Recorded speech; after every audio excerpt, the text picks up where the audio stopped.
And when you do it with purpose and intention, um, and you don't succeed the first time or the second or the third, you're going to eventually find a way because you won't give up. You found your way to the Winning Tactics podcast with host Adam Sinkus.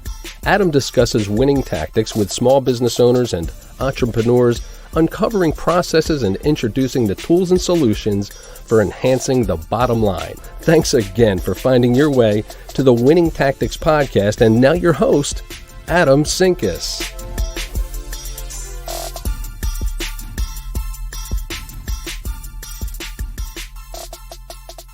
What's going on, everybody? Happy Tuesday, and arguably maybe the best day of the week because it is Winning Tactics Podcast Day. Excited for today's show because we are hitting something that I think a lot of business owners, I know a lot of business owners struggle with, and that is growing and scaling your business. Excited for my guest today, Victoria. Welcome to the show. So glad to have you on the show. Tell us a little bit about who you are and what you do. Well, thank you so much for inviting me to the show. So I'm Victoria, like Adam said, and I can just say that I grew up in South Korea. I came here as an immigrant. My parents came here, because they thought this was a promised land, America. But it still is. So I'm gonna because of what I accomplished since then. But when they got here, they found out that all of their assets were frozen and in both countries. So we ended up with $30 to our pocket for a family of 7. So pretty rough beginning, real humble beginnings. And those humble beginnings kind of helped me shape my view of a small business entrepreneur and also what it takes to kind of, sustain yourself when things get rough. So I basically started a small company, hoping that I could spend a lot of time with my children. A lot of business owners start their businesses so they can have more time with what they love to do or with their families.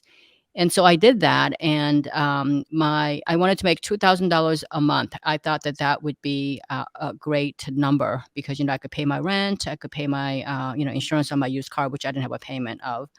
Never thought about owning a home or anything, but I ended up doing $500 million a year, $500 million in total revenue in that time, and so I've definitely sort of overachieved my goal by doing what I love to do, and I also kept my promise. I pretty much worked 20 to 30 hours a week, and the hours that I worked were when my kids were asleep, pretty much. So that's my story, really. Awesome.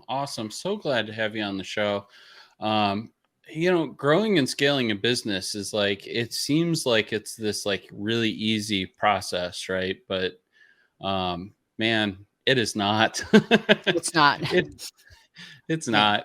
not, and one of the things that always baffles me when I talk to business owners in this space is everybody thinks we have to chase $1 million, becoming $1 million Yeah. company and becoming a $5 million company and all these dollar and cents roadmap landmarks that really I see a lot of times would put people into shambles.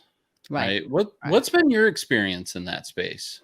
Yeah. So basically, as I told you, I just wanted to make $2,000 a month and I wanted to work 20 to 30 hours a week. I did that. I think the first million was really rough, as you know, if you work in that space. The first $100,000 is rough. It's probably the roughest 100,000. And then when you try to get to the 7 figures, it becomes really horrendously rough because you have to take so many risks at that point.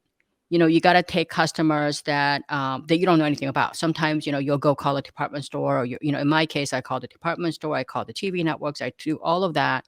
When they give you an order, you don't ask, okay, well, what are the terms? What do I have to do? What's the catch here? You're like, well, where do I sign? Okay, you don't actually even look at that. You're so excited, and then Mhm. what's even worse, you're out there spending your money not necessarily on dining, buying things, but you'll then go, "Oh my god, like my company's growing like crazy." So you start to actually invest in that with that PO. So, Yeah. I would say hit the pause button and look at it because when you look at for example, okay, my first order from Macy's, I got an order. I forget how much it was. It was, to me, it was huge at that time. Just the fact that you got an order from, at that time, the largest department store chain in the country. It was like a huge deal. So I get the order, I do everything I can to fill the order, all this stuff, ship it on time.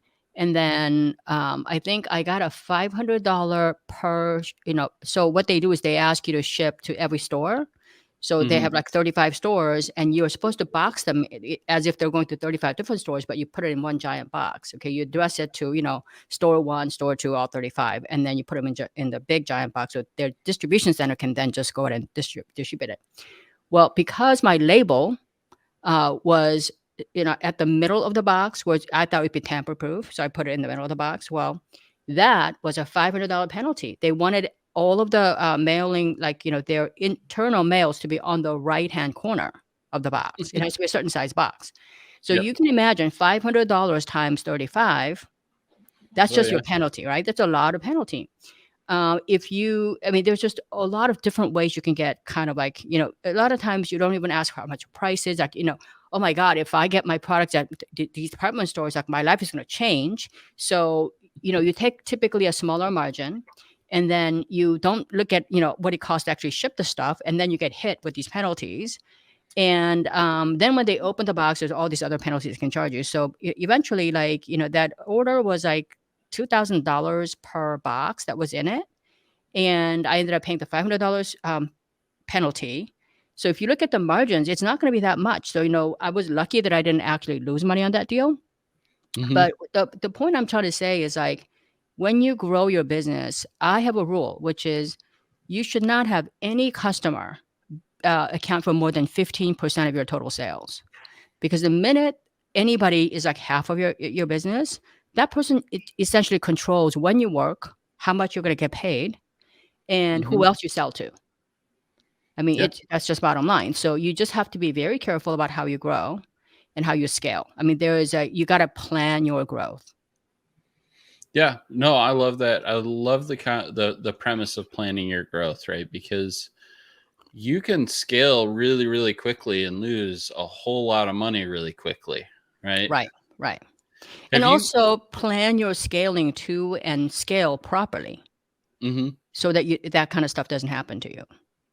Yeah, so let's dive into this a little more tactically, right? Because I think it's hard to understand, like, oh, I need to grow and scale. Everybody knows that we need to grow and scale our business, but what are some of those tactical things that are critical to put in place before I start growing and scaling?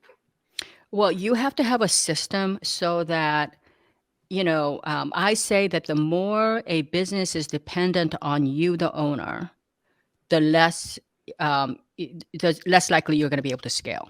Okay, so if the business is dependent on the owner, in other words, all the relationships with your vendors are with the owner, and a lot of your relationship with the customers with the owner. So all the phone calls, come to the owner. Well, that means you can't go on vacation. You can't do anything. You got to do everything. And that's the business that's going to be the first one that grows broke, because there's only so many hours a day, and there's only so many intelligent decisions you can make without just being exhausted. So I would say that build a system that, all of your employees can implement easily without having to look for you, without having to be scared about, if I make a mistake. And I say, let your employees make some mistakes. I mean, that's how they learn. You don't want to basically give them the whole farm to, you don't want to give them decisions that's going to bet the farm and lose all the money. But if you think about a business, I'm sure you and I, we're podcasters, right? Yep. We make decisions every day. 80% of those decisions you make every single day, like what time do we get lunch breaks, which customers to call back, which emails to call, these things are not bet the farm kind of decisions.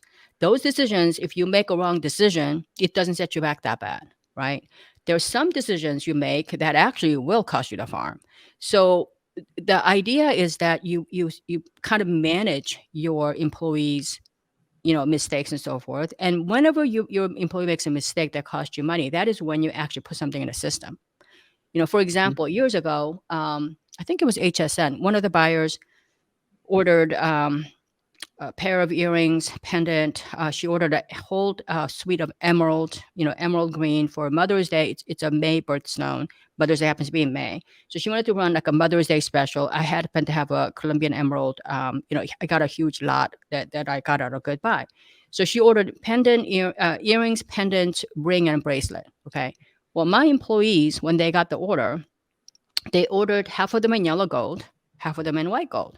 So, like the ring was white gold, the bracelet was yellow gold, the pendant was white gold, and the earring was yellow gold. Okay. Well, the buyer says, well, how does this work? We can't sell it. So she rejected the whole thing. It was like a $300,000 order. And Yeah. what happened was I ended up having to, tell the buyer, I'm sorry I ruined your Christmas, like a Mother's Day, whole promotion. I had to like apologize, brains out. But I also like talked her into taking it like in December for, holiday. And I had to give her a 25% discount. I had to also guarantee that if whatever she doesn't sell, I'll take it back and melt it down, all this stuff. Well, guess what? That day, I didn't fire my employee because it wasn't really the employee's problem. It was my problem. Hmm. Um, to this day, all of the style numbers in my company all have a YG or a WG at the end of a style number. So now they're forced to look at, what color gold it is Yeah. for every single, so you basically end up creating these systems by having your employees make those little mistakes, right? Yeah. And so make sure that you are not doing everything. And this is the funny thing, Adam. It's like, as entrepreneurs, we think the more we work, the more money, right? Yeah. Actually, I would tell you the less you work, the more money, if you know how to work properly. Yeah, no, I agree wholeheartedly on that. I'm a big proponent of work smarter, not harder. Right. And I love where you're going with systems, right? Because I think, and I've experienced it in my own business. I've experienced in working with businesses. The number one failure I see early on in businesses is a lack of systems. And Right. to me, they're really one of the easiest things to create because um, just as you're doing things, as you're walking through processes, you just document and document and document, right? And those become your systems. And then as you grow and scale, you find holes and Right. opportunities in those systems, and you clean them up and you make them better and better and better. But just by documenting right at the beginning, it's like a really, really, to me, a simple way to capture that. How do we get systems in place early and quickly? Yeah. And, when you use words like systems, innovation, elevate, it kind of scares a lot of the entrepreneurs. It seems like you're inventing something new. Or a system sounds like a $100,000 thing that a giant company buys. They don't really realize that every little company can have a little system that works for you. So, Yep. for example, if you have a little system and you come up with a system like with my thing, okay, and then a customer doesn't fit. Let's say you manufacture, you have a system. You tell the manufacturers, hey, how much is it gonna cost me to make this pen, like 100,000 pieces of this pen, and the guy says $30, and you say, well, I can't even retail for $30. I need it for $10. Well, what do I have to do to get it for $10?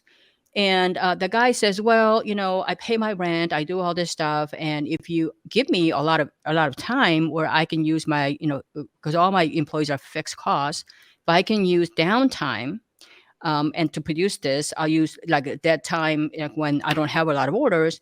So if I tell people I'm going to deliver something to you in 6 months, okay, and Mhm. the customer A comes and says, I need it 6 weeks. Well, you're going to lose some of those people. And that's Yeah. okay. You don't have to get everybody. You got to get the right customers that's going to give you the most amount of profits, right? So I would say that the minute you get a large company, make sure that that company is the right company that can help you grow.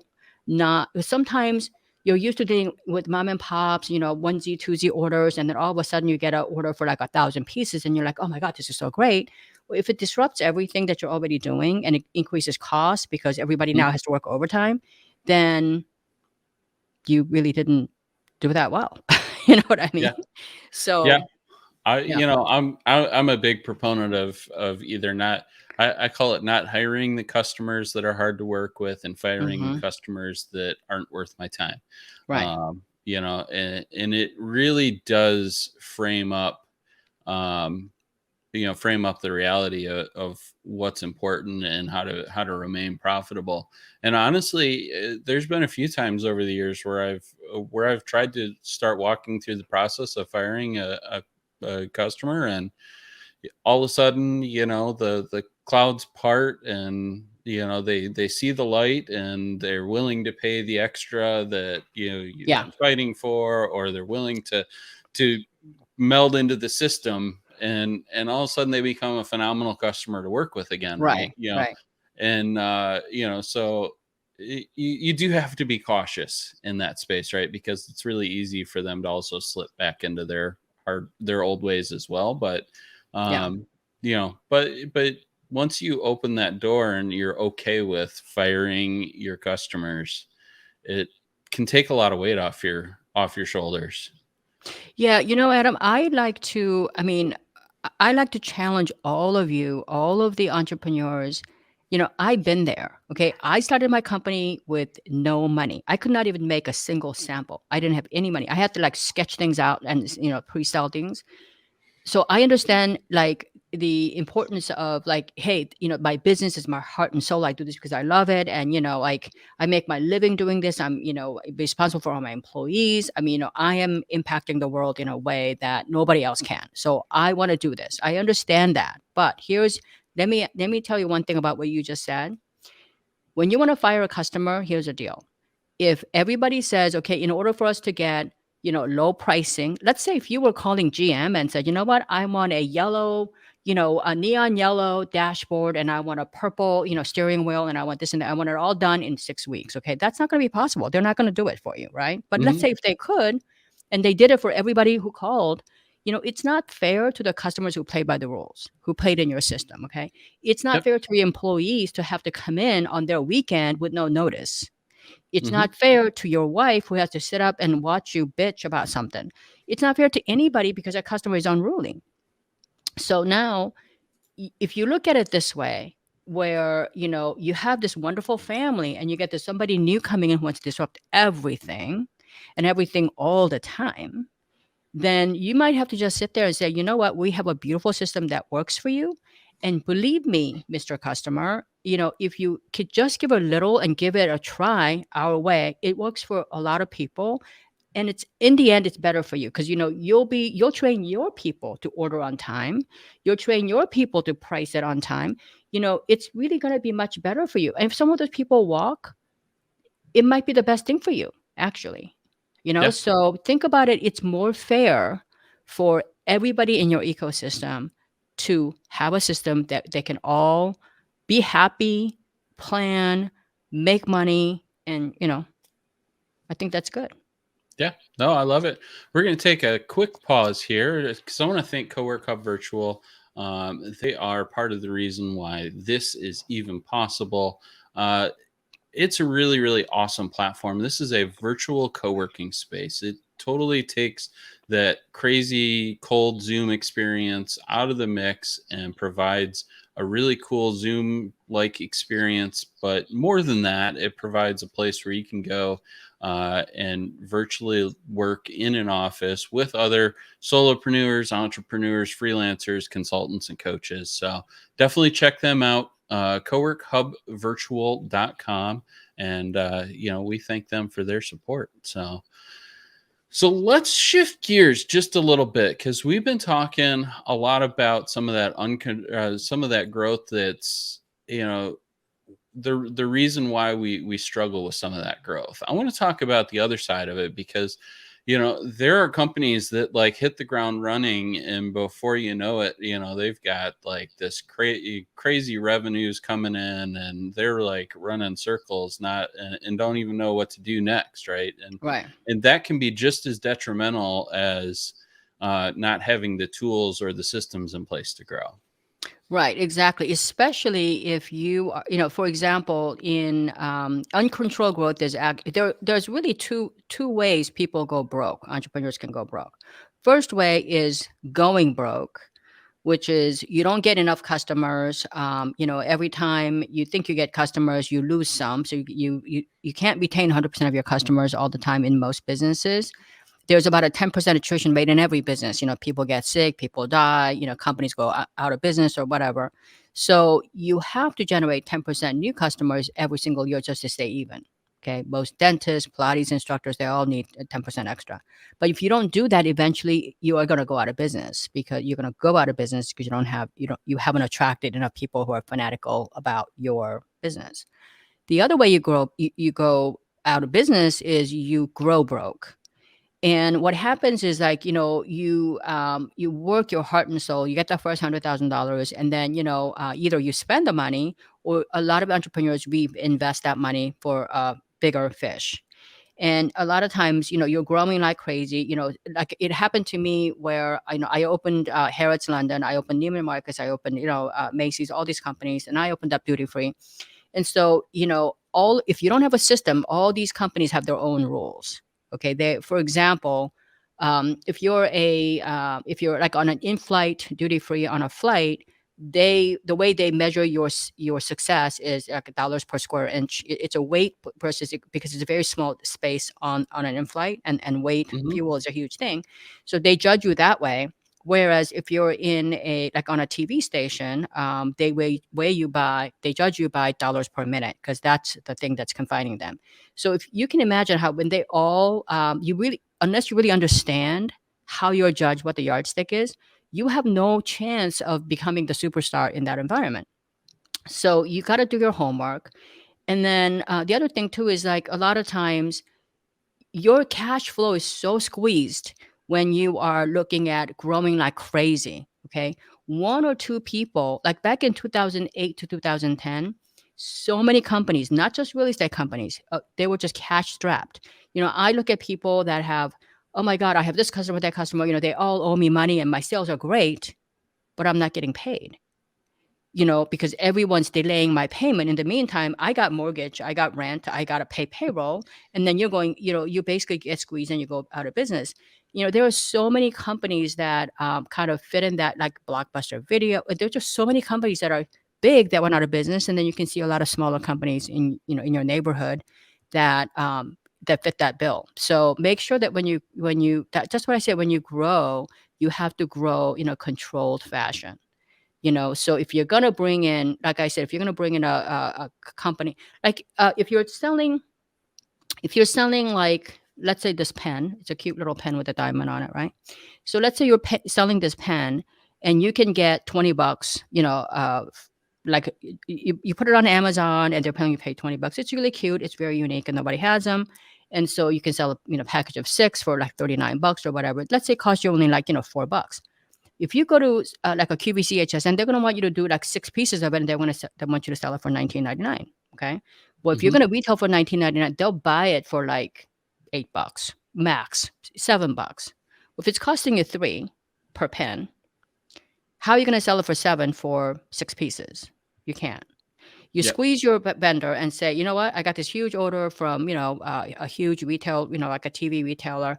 I want you to get it for, you got to get everything for $1.50. You get it for $1.50, you're still like making $1 per pack. Well, you go over there and it doesn't sell, or a bunch of people say, that pen broke on me, I don't like it, or whatever, or a bunch of bad reviews, and they say, you shipped 10,000 pieces, and we only sold 6,000. There's 4,000 pieces left, 4,000 packs left, and we got some bad reviews. I want you to take it all back. Okay. Well, if you took the 4,000 packs back, that's more than the profit you made, Yeah. right? So at that point, they're like, you can either take it or leave it, or, we won't pay you. So what happens now is that it now puts pressure on all the other orders. The manufacturer is going, wait a minute, you didn't pay me for the last one. I gave you a really good price on it. I wasn't making any money, but I did you a favor. I charged $3 for everybody, but I charged $1.50. You're telling me you're not going to pay me? And you Hmm. say, well, so what happens is your relationship is soured with them.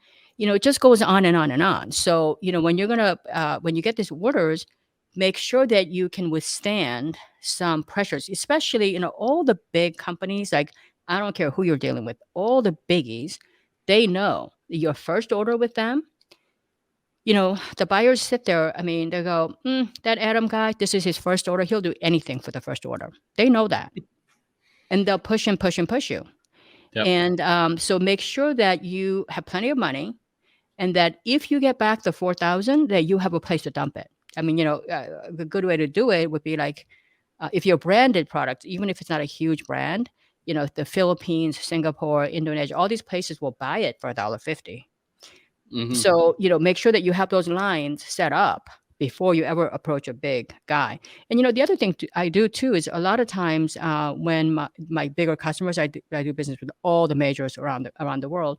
If they say I want to buy 4,000, I say, you know what? Mm, you know, I love the fact that you love it so much, but can we test it? Just give me 2 stores. Okay, don't put them in all your stores. Just give me 2 of your best stores and just buy 400 and see what happens. See how fast it sells. Yeah. What's wrong with that? Nothing. That's a phenomenal strategy. Like that is like right there. You're in the moment. You're limiting your risk at that Exposure. moment. Yeah. Yeah. And so that's a huge piece there. I want to. So I definitely understand like the product side of it. Like that makes a lot of sense to me.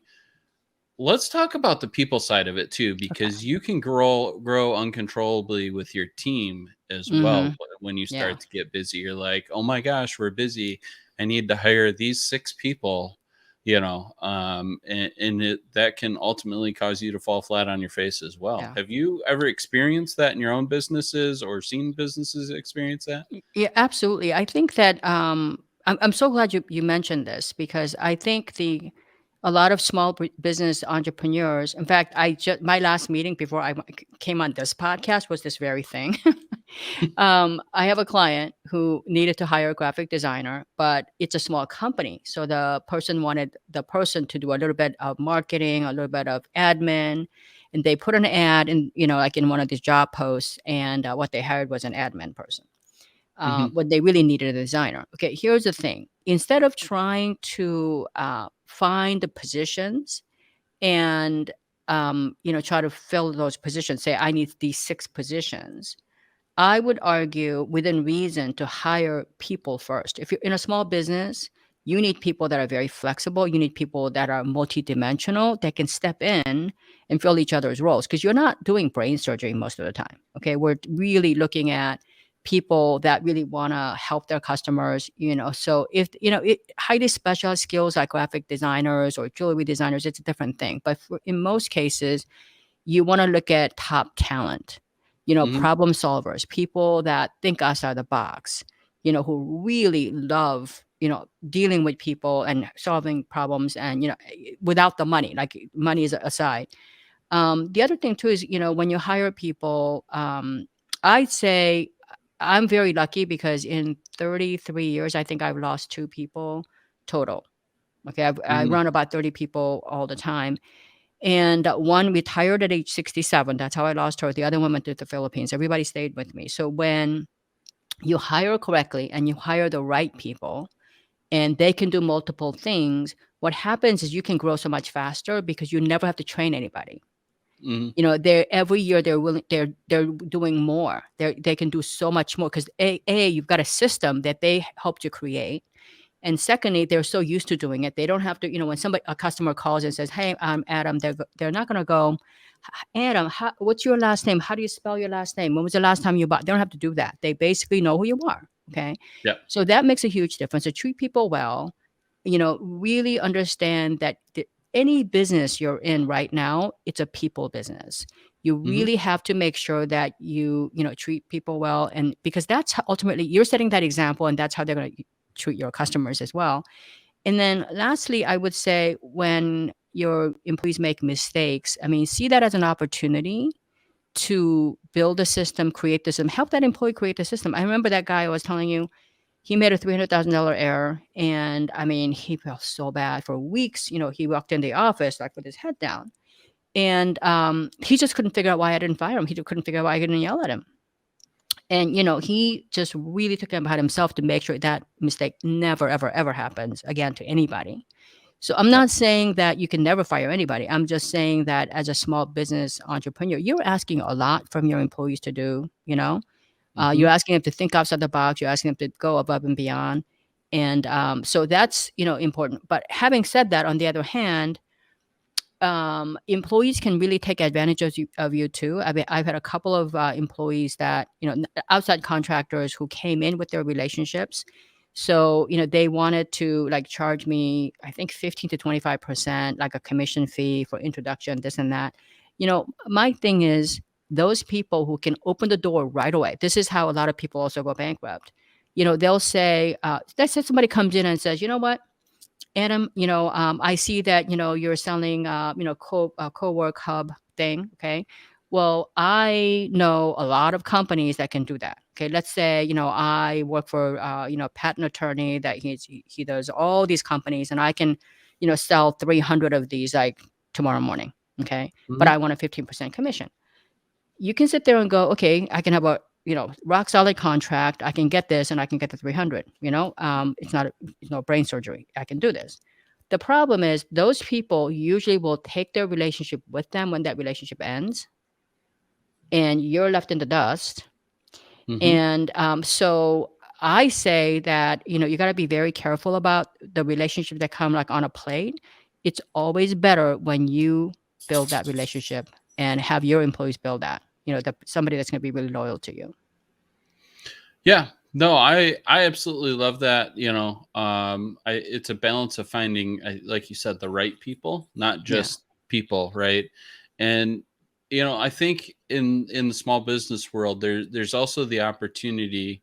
When you're talking about contractors, right? You mentioned the graphic designer, right? That there's tons of freelance and Yeah. solopreneur and small graphic design firms that you could contract in to do a lot of that work as well Right. for those one-off projects, right? Now, if you're Right. looking for somebody to come in and do a project every single week, right? Then you need to start looking at employment costs. Right. But like, you're like, oh, I just need some stuff for my social media. One project is going to be like 10 or 15 graphics. Yeah. Sometimes it's easier, I think, to just hire those out to a contractor and say, hey, here's my style. Here's what I'm looking for. Can you get this done? Yeah. Yeah. I'm glad you said this too, because there are some jobs that you need continuity for. Whereas there are other jobs you need freshness in ideas. Hmm. So, like marketing the creative people, I'm a creative person. I design jewelry for a living, and I think I have like 15,000 different copyrights that I own. But I will tell you this, most designers, once you kind of like get their feel and they do everything for you, year 2, year 3, they're still regurgitating their brain. So Hmm. sometimes you're better off with a freelance designer, freelance person. If social media, like for example, if like if you're growing your Instagram profile from 2,000 to 5,000, but then they really struggle between 5,000 to 6,000. That's probably the time when you make that change with someone. And Yep. when you hire a freelance designer, they already know they're not going to be your employee. They don't want to be your employee. They're freelance for a reason. So it's good. Exactly. I Yeah. like that. Yeah. No, I love it. So let's shift gears one more time because one of the things we talked about in our pre-show interview that was really important to you is about the emotional attachment in your customers. Can you talk to us a little bit about your thoughts on emotional attachment with brands? Oh my God. Okay. So, emotional connection to your customer is everything. Um, you want people to love you. You want people to be fanatical about you. You want people to fall in love with you, trust you, and be your friend. During COVID, I had so many of my customers actually reached out to me. They didn't ask me like, when are you going to be on TV again? Or where can I buy your, they asked me, how was your family? which Mm-hmm. is really great, you know? So emotional attachment is really, a lot of people talk about how much they love their customers. I've worked in corporations. I've worked with a lot of customers, my customers, because I do a lot of business to business. You know, I work with department stores that say, we love our customers. You know, we even have names for our customers. You know, we have Emma, who's like a millennial customer. You know, we have Esther, who's like, older customer. We have all these customers that we even call her by name. You know, Esther would love this or Emma would love that. Yet they never really attract their customers on an emotional way because a lot of your language around how you talk to your customer, it's really important that you build a customer centric business. If you build a Mm-hmm. customer centric business, trust me, the business will grow by itself. My business went from like 100 million to 500 million by doing this one thing, and I'll demonstrate this to you. I go on TV. In fact, I'll be on TV this coming Thursday. When I'm on TV, I usually follow. It's like a jewelry day, and I follow other jewelry designers on the day. So jewelry designer A comes on, and they're all my friends, and so I'm not saying things bad about them. It's just that a lot of small business owners feel like they're the little underdog. They're the David of the David and Goliath, and they always need to kind of like make it look like they're at par with the bigger Mm-hmm. customer. So you keep talking about yourself like you matter, and you won this award, and you do all this stuff. So instead of talking about you all the time, you have to talk about them. How are you going to solve their problem? How are you going to enrich their life? How are you going to make them feel better? So when I go on TV and I talk, so the person A before me will say something like, "Oh my God, I just love, fall is coming, and I just love all the fall colors, and I especially love designing fall color jewelry." And you know what? As a matter of fact, the last time I designed, a leaf ring, I won such and such award from such and such company. And by the way, when I watch Gwyneth Paltrow, all these people on TV, I was wearing my own design, and I just love it. Okay, so today I'm going to present to you all of my fall collection jewelry. Okay, so I use the word "I" like all the time in that. Mm-hmm. Okay, and you did this very passionately. Why you do this? If you said the other way, you say, you know what?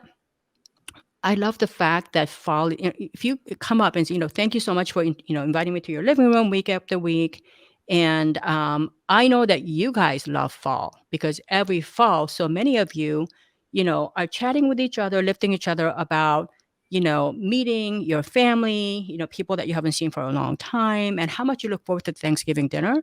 And when that time comes, you can wear jewelry that epitomizes that event. You can wear pieces that you're going to get compliments on, and you don't have to break the bank. It's you're meeting with your family and friends. You don't have to be ostentatious. Beautiful little sparkle, little something that's memorable. And Mm-hmm. today I have this collection. The whole collection was inspired by you so that you could still build those relationships. You could build memories. And when you're done with that, you can leave it to your children for heirloom pieces because it's a part of you. Now, I use the word you like 9 times. I use the Yep. word I like twice in that whole statement. Now, in the second presentation where I was talking to them about how they're going to love it, they're going to leave it to their friends, and they're getting together with their family and friends. It's almost like I'm actually in their living room sharing that Thanksgiving dinner. Mm-hmm. So what happens is when you're on that day, 24 hours of jewelry, they got a new jewelry designer every hour for 24 hours. One stands out. Which one would you buy it from? Would you buy it from somebody who says, like, I won the award? Who cares? Who's giving the award, Adam? Seriously. You can't even remember the name of the award. That's funny. So now, I say this because many of you who are listening to this episode right now, okay, if I went to your website today and I looked at all the messaging, okay, you're not on TV, so you have a website. On your website, if you say, we're the 4th generation jewelers, or I've been doing this for 25 years, and, I love helping people, and I've helped this person and that person, and I changed blah, blah, blah. You know what? Think about how many times you use the word I, because nobody cares. Mm-hmm.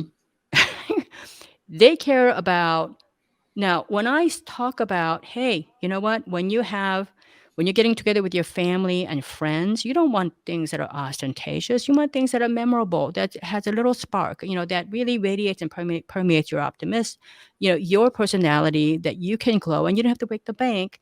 Now, that makes me sound like a practical person who understands, who's not ostentatious, who's not a flashy person, who is more like you, right? Yep. So they'll go, that Victoria, she came from really humble beginnings. Now, she's a multimillionaire, and yet she is still so humble and she's still so relatable. I like her. I want to Hmm. still buy from her. I want to be part of her world. So now what happens is like I have people who will actually plan their vacations around my show schedule, even though they can actually, like catch it afterwards, because there's that almost like fanatical connection. Yep. So what happens now is like so here's what happens. The first time I was on TV, I prayed and prayed and prayed that they'll come back the next time I'm there. Okay. I pray that I'll get a repeat customer. They bought a ring last time. I pray that they'll buy a matching bracelet the next time. All right. But Hmm. what happened, that happened. But what happened now is, those people not only came back, but they would tell 10 people to go watch me because I'm this amazing person, like who has incredibly beautiful jewelry. And she like speaks my language. Like I want to leave my jewelry to my kids. And, they don't look like everybody else's because she designs with her feelings. Like basically everything has a feel to that. So now they bring in 10 people to watch me. Then they're also buying for their daughters and other people. So now each person is actually bringing more and more people. This is how I grew exponentially. Yep. So, make sure that, and if you build your company, now here's another thing. If I say whether you spend $20 or $200,000, to me, it's the same thing. Like, somebody who's on Social Security who can only pay $20, it's just as precious to her, the emotional connection, right? So you do this. Well, what happens is like, at the end of this whole journey, I look back and I think to myself, if you build a company based on customer centric, because what happens is like when you are done with wearing this jewelry for the next 30 years, you can leave it to your family. Hmm. Those designs have to be so timeless. Now, the timeless doesn't mean they have to be boring. So when I came Yep. to the business, all the jewelry that I was able to shop for looked like my mother's jewelry, which like my grandmother's jewelry. Okay, they have not innovated, or they haven't had to, because it was really mostly sold on snob appeal. Like this is the 2 carat diamond from Tiffany's, and it's X amount. So it was like a snob appeal. It was never Hmm. about how it made you feel. So now when I say how do I make it timeless enough but still very modern? Well, if you look outside and I have, little hint of butterflies or little floral, hints, it's not an in your face type thing, but, tiny little floral prints or little butterflies or, little something. Butterflies and flowers have been on earth for billions of years before us. They're never going to Yep. go out of style. So basically I build in with what I'm messaging in mind already. I build a product around that. So, so eventually you elevate their customer experience. Then you innovate because you have to find new materials, new way of, putting in butterflies. And some of them are landing, some are in flight, all this stuff. And then eventually when you do that well enough, guess what? You end up dominating your field. And that's how you end up growing super fast. So hopefully I love that it. that was helpful. I love it. No, I absolutely love it. I strongly agree. I've said this forever. I'd rather have 10 raving fans than 1,000 followers. Yeah, Right. I agree. 100%. Because those 10 raving fans are going to go tell the world way more than 1,000 followers that are Yeah, mildly engaged in my one social account in the right. world that aren't doing anything others. Right. So, That's true. That's exactly and true. raving Yeah. fans are spending money. Right. Let's be honest. Raving fans are going to be spending money with you. Yeah. So, definitely love that. I think, that emotional connection with your customers is super, super important. So we are getting to the end of time here. So I always like to wrap up my shows with final thoughts. This is that one thing that people can take away from the show and apply to their business tomorrow. So I leave the floor to you for your final thought. I would say, really, everything you do it with intention, do it with purpose, and that purpose cannot be about money. You can always go get a job.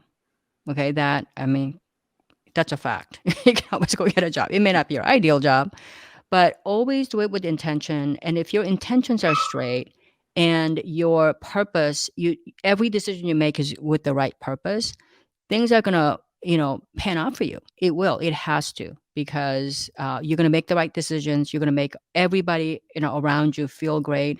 And when you do it with purpose and intention, um, and you don't succeed the first time or the second or the third, you're gonna eventually find a way, because you won't give up. If that was if it was for the right purpose, you did it with clarity, you're not going to give up, and you're just going to get better at it. So I would say believe in yourself, believe in your purpose and intention, and you know, always do the right thing.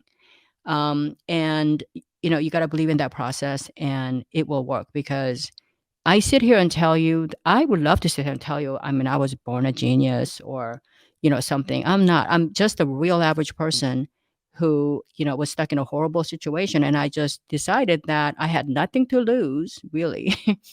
My father had passed away, and he told me, for years and years and years, when, we had everything taken away. They can take away everything, but they can't ever take away your soul, your dignity, your integrity. And without that, you have nothing. And so, that's why, like in my company, I have very few turnovers, and I don't think I've ever lost a customer, really. I've actually had to fire some of them. Some of them was not because they were fault. Like, I had a show in Japan, and I ended up not going. And I ended up giving them an exit because I just didn't want to fly, 13 hours every month. But do it with intention, and the world, will be kinder to you that way, and you will impact the world better. And even if things don't work out, at least you had fun. You know, and the funny thing is, things will work out. Absolutely love it. I appreciate that. There is greater purpose when you do things for the right intention. Yeah. Definitely recognize that. Where can people find you if they want to learn more and see some of your jewelry and all that kind of fun stuff? Yeah, so I have a podcast titled Million Dollar Hobbies, and you can, obviously, it's through on Apple. You can come to my website. And I forgot to mention, I actually do a lot of free work now. I do a lot of free webinars. I have made, enough money, enough of everything, so that I don't have to sell everything. In fact, if you come to my website, the one thing you can't do is buy jewelry, because like there are like 70,000 different retailers that actually sell my stuff. So I don't want to be the one to tell you buy some more. It's like a little bit over the top. But I give away a lot of free webinars. Basically, I took the 6 facets you need to master before you can build $100 million or more type of a business. And I break it down to a monthly webinar. So there's one on storytelling, one on premium brand building with no money. All of this is going to cost you no money whatsoever. Not You're not paying me anything, but you also won't need to spend money to build a premium brand. You don't have to spend money on how to tell your story well, all of that stuff. So, it's a risk-free thing. So come to victoriawieck.com. It's Victoria, like Queen Victoria, WIECK.com, and sign up for one of those registration things. The only thing I'll tell you is, like, they fill up pretty fast, and I can't do more than one webinar a month right now because my schedule is really crazy. But yeah, the first one I ever did, Adam, because I broke it into 6 pieces. The first one I ever did, I think the first hour I had 300 people sign up, and then like day two, I had 1,000 people. So and a lot of people say the more the merrier, but what happened was I did the webinar, and people that had questions, some of them waited 4 hours to ask a question. And Hmm. I didn't feel like that was fair to just like gloss over things. So now I just kind of cut it off when the registration becomes too big. So just kind of, go to the website and sign up for any one of those things, and you'll be emailed on when the next webinar is going to be. Awesome. Appreciate that. I love when we have opportunities to, give away some of our knowledge and help others out in their journeys as well. So I really Absolutely. appreciate you taking your time today to meet with us and share some of your knowledge in building such an amazing jewelry empire. And honestly, I'm kind of in awe, really, because it's a place I'd like to be at some point in my life, and so I learned a lot today. But I also want to thank our listeners, everybody that joined us on the live stream here, as well as those that are catching this on the replay.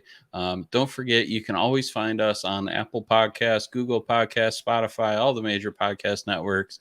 And YouTube, as well as follow us on all of our social channels. We are on all the places, including LinkedIn, Facebook, and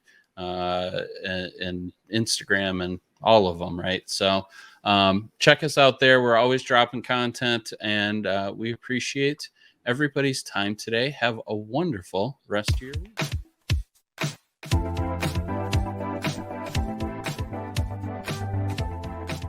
Well, that wraps up yet another episode of the Winning Tactics Podcast. You can find Adam on both the LinkedIn and Facebook platforms. And to support the show and ensure the success of the podcast, would you kindly consider visiting Patreon.com/Adam Sinkus? We greatly appreciate it. And until next time, from the Winning Tactics Podcast, remember, culture is how your team behaves when no one is looking. Take good care, and thanks for listening.